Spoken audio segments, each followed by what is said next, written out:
Hi and welcome to Swissquote's Daily Market Talk. It's Monday, August 11th. The market sentiment is bullish at the start of the new week on hope that the upcoming talks between the US and Russia could lead to progress on the Ukrainian war front. Other big news of this morning is that Nvidia and AMD have agreed to give the US government a 15% cut of their Chinese revenues in exchange of export licenses, and TSMC is loving the news. So we will talk about all that and more. But before we do, please keep in mind that opinions are my own and this is not financial advice.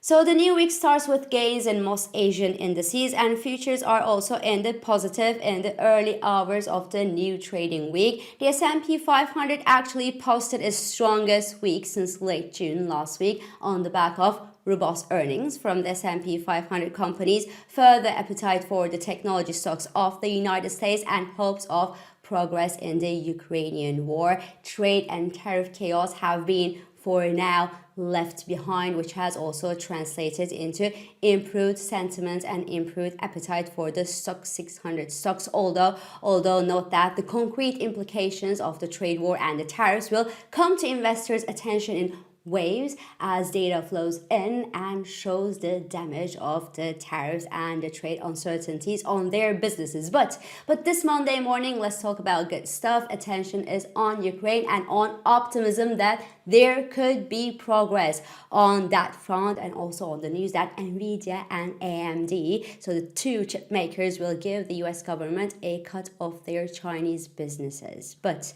I will come back to that matter later in this episode. For now, let's talk about the Ukraine progress, or hope of progress on the Ukrainian front. Gold is trading lower this morning and crude oil is also under pressure. The price of a barrel of US crude finally cleared a critical Fibonacci support level near the $65.20 per barrel level and is now in a medium-term bearish consolidation zone, with trend and momentum indicators suggesting room for a deeper slide in oil prices, while the RSI indicator is not yet near the oversold territory, which means that while the sell-off could continue, the ample supply and cloudy demand outlook actually support the bearish camp. Yet any disappointment on the Ukrainian front, and it is well possible, could rapidly reverse the latest decline that we saw in oil prices and send the price of a barrel above the $65 per barrel level.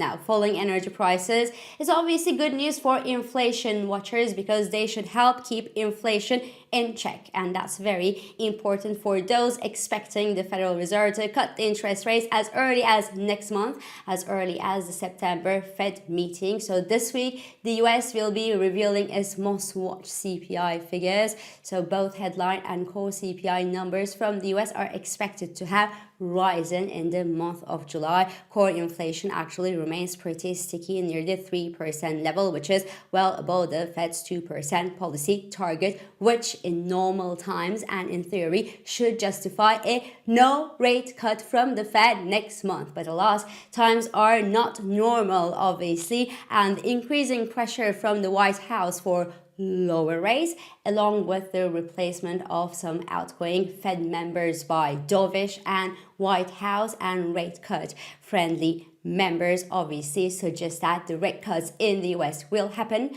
no matter what. But as we discuss in market talks, whether they could ease the borrowing costs in the US is yet to be seen. So if inflation data is higher than expected this week, investors will, obviously scale back their September cut expectations, and that could send the US 2-year yield higher without, however, completely reversing the Fed cut expectations.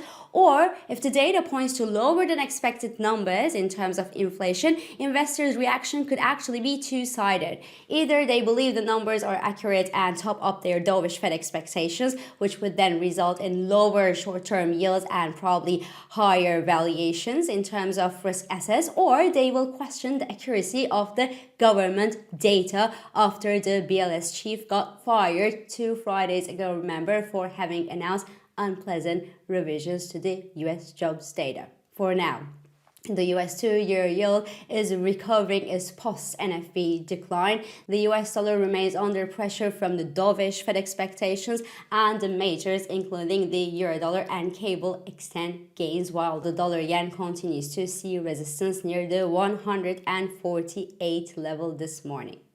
In the individual news, the big story of this morning, reported by the Financial Times, is that Nvidia and AMD will be paying 15% of their Chinese chip sales to the US government. I will repeat that so no one misses that information.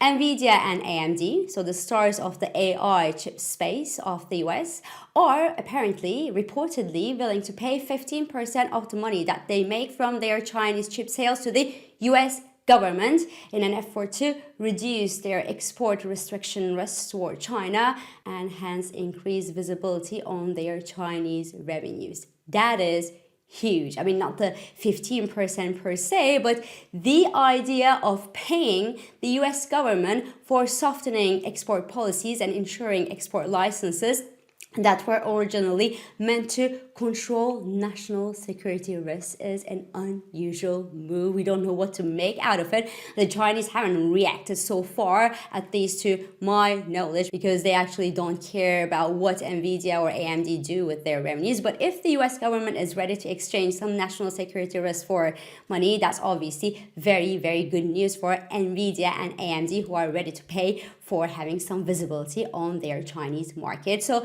TSMC shares, which are seen this morning as a proxy for market reaction to the news, are up by more than 1% this morning, hinting that investors actually kind of bag the company's tolerance for lower margins and lower revenues on their Chinese businesses if it means more visibility and more stability on the business front in such a big market. And seeing that you can actually buy the support of the US government in exchange for money is good news, but it should be taken with a pinch of salt. Anyways, it's kind of similar to the news that we have with Apple. I say kind of, not exactly, but Apple was praised last week, remember, for having announced an additional $100 billion in US manufacturing, even though this will, at least in the short run, will weigh on the profit margins of the company. So this means that relations with the White House prime, and the better the relations, the stronger the investment support. But again, here the national security risk in exchange of money sounds a bit awkward, so that is something that we have to take with a pinch of salt. And now that we are in the tech space, AI investors will be watching CoreWeave earnings this week, an AI cloud company, remember, backed by Nvidia, that recently went public and had quite a rough summer actually. So the company CoreWeave is expected to announce around $1 billion in revenue in the second quarter of this year, and a loss of roughly 20 cents of a dollar, and high concentration of its major clients, because 77% of its revenue came from Microsoft and OpenAI alone last quarter.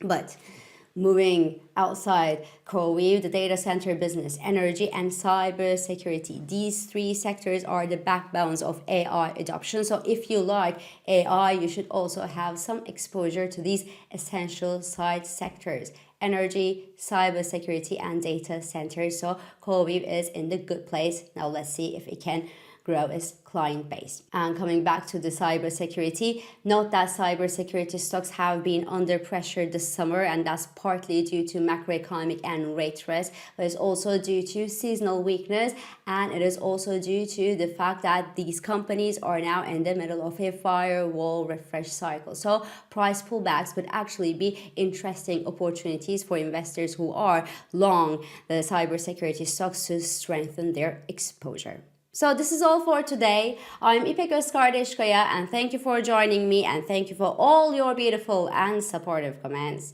I hope this episode of Market Talk has been helpful and it has been insightful to you. So please do not hesitate to leave your comments, your reactions, and your questions below as usual. Follow us on Instagram, on X, on LinkedIn, but also on WhatsApp, Threads, Telegram, and Blue Sky for regular market updates. Subscribe to our YouTube channel for daily market comments. And please don't forget to hit the like button on these videos to let us know that you enjoy them. So I will meet you again tomorrow. And until then, good day trading.